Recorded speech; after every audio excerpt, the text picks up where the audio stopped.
Today's lesson is inequalities for one triangle. This is our last lesson in our ratio and similarity unit. So you can use today's date, 4/7.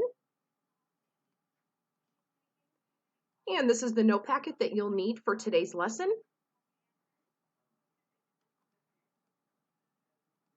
So with inequalities, we know that we can have multiple correct answers, not just one. So our first theorem says that if you look at a triangle and you can tell that two sides are not equal, then the measures of the angles across from those sides are also unequal.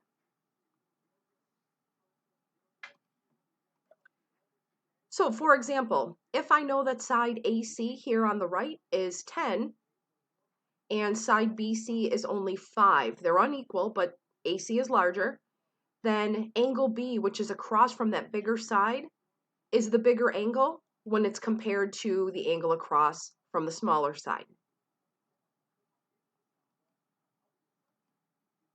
The second theorem is just the converse, so we're switching it around.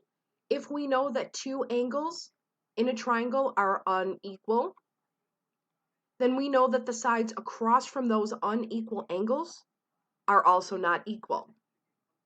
So this time, if I know angle B is 100 degrees and angle A is only 50, then I know that the side across from angle B, side AC, must be larger than side BC, which is across from the smaller angle.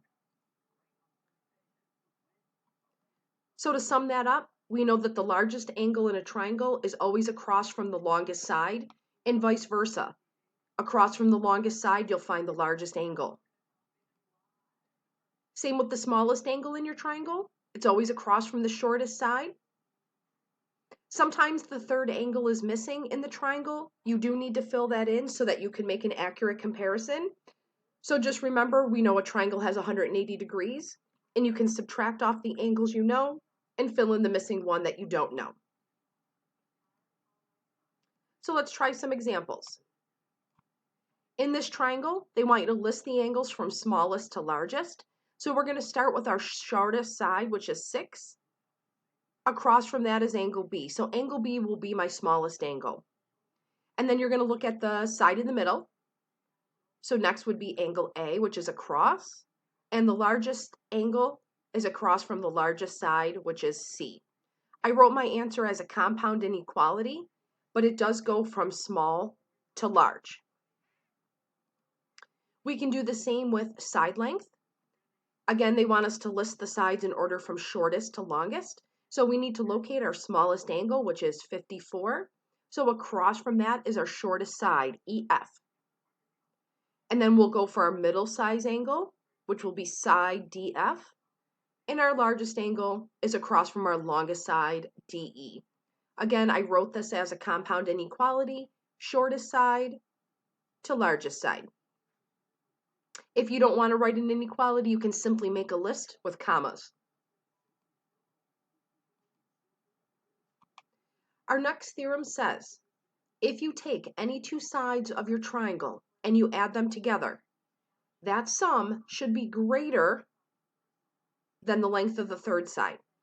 And keep in mind, I did underline greater. It cannot be equal to, it has to be greater. Here's a triangle with 3 side lengths given. We can pick any two sides. 5 plus 9 is 14, and 14 is greater than 8. But am I supposed to stop there? Why didn't I select sides 5 and 8 to add together? Well, actually, you have to perform the test 3 times so that 2 sides get added together, but we work our way around the triangle and make sure that all sets of sides meet the theorem where it's greater than the third.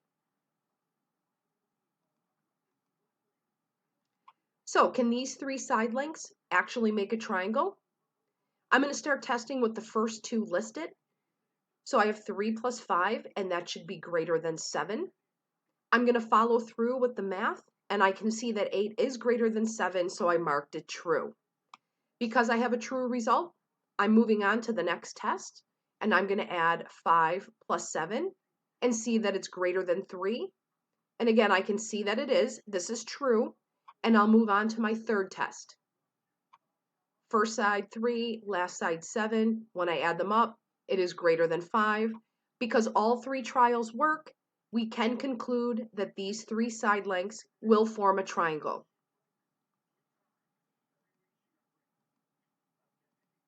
All right, let's try it again with example number 2. I'm going to start testing in order, 8 plus 3, and that has to be greater than 4, and that's true.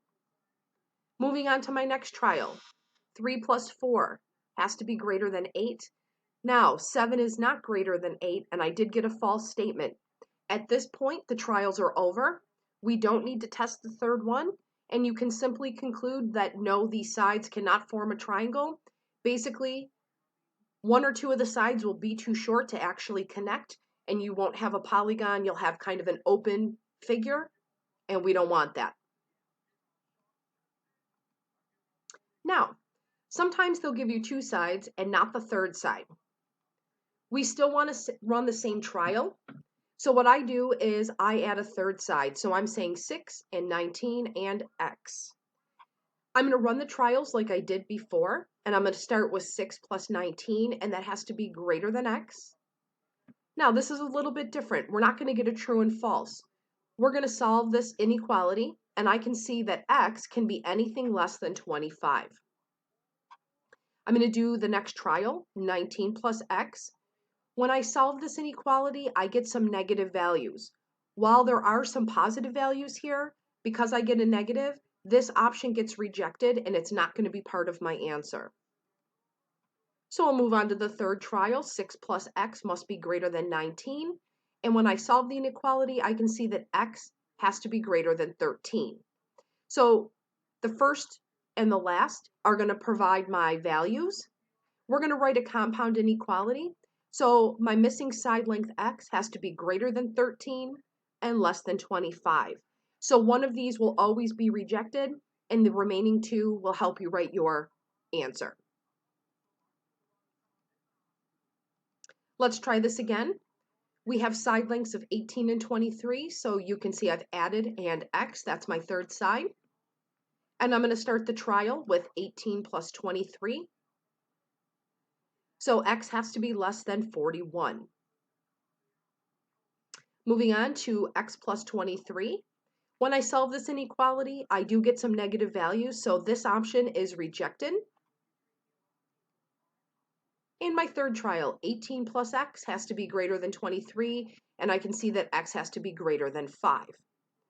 So I'm going to use the first and the last option to write my inequality.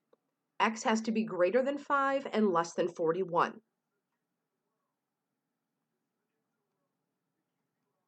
In our final example, we'll do the same thing. 54 is quite large in comparison to 7, but I'm going to add my third side, x, and I'm going to start the trials with 54 and 7. So I can see x must be less than 61. Moving on, 7 plus x has to be greater than 54. And when I solve it, I get x is greater than 47. That typically tells me that the third option, 54 plus x, will have my rejected values. And sure enough, when I solve, I get some negatives. So the final inequality, we know that the missing side has to be greater than 47 and less than 61.